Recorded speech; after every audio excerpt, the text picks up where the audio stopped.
ये प्रसंग आता है पुराणों में कि जब मंथन करके समुद्र से अमृत का घट ले करके इंद्र का पुत्र जयंत ले करके सुखदेव जी के पास पहुंचे।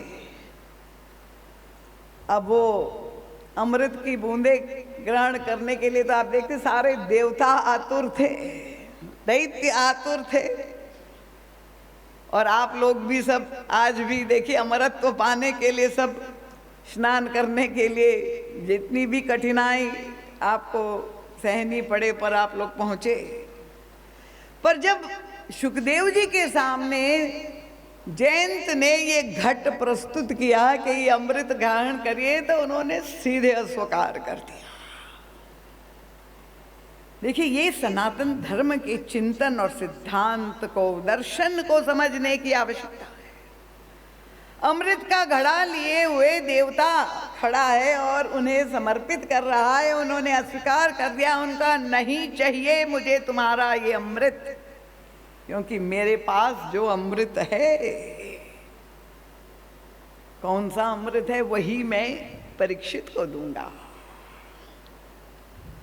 तो ये जो अमृत है, जो अमरत्व प्राप्त प्रदान करेगा, जो मंथन से निकला हुआ है, वो देवता को अमर तो बना सकता है, आपको दीर्घायु तो प्रदान कर सकता है, दीर्घजीवी बना सकता है, पर ये आपको जीवन के दुख का निर्मूलन नहीं कर सकता है। वो अमृत में वो क्षमता नहीं है, क्योंकि हम देखते हैं कि वो देवता अमृत ग्रहण करने के बाद भी इतने दुखी है, रुग्ण है, तो फिर अमृत पीने के बाद अगर आपके जीवन की दुख की समस्या का समाधान न हो सके तो ऐसी आयु तो अभिशाप बन जाती है।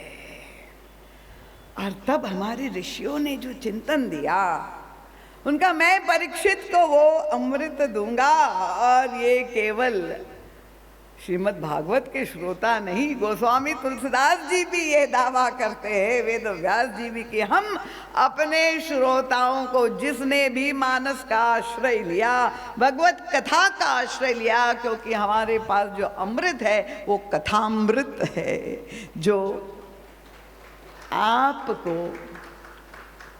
वास्तव में अमृतत्व की अनुभूति कराएगा। क्यों? क्योंकि आप अमृत पुत्र है। आपका स्वयं स्वरूप क्या है? यही श्रीमद् भागवत में कहा गया, अमृतस्य पुत्रो हम सब अमृत पुत्र है। हमारा स्वरूप, हमारा स्वभाव अमृतत्व है।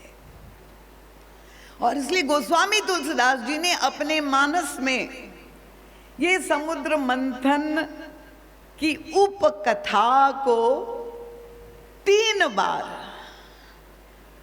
स्थान दिया।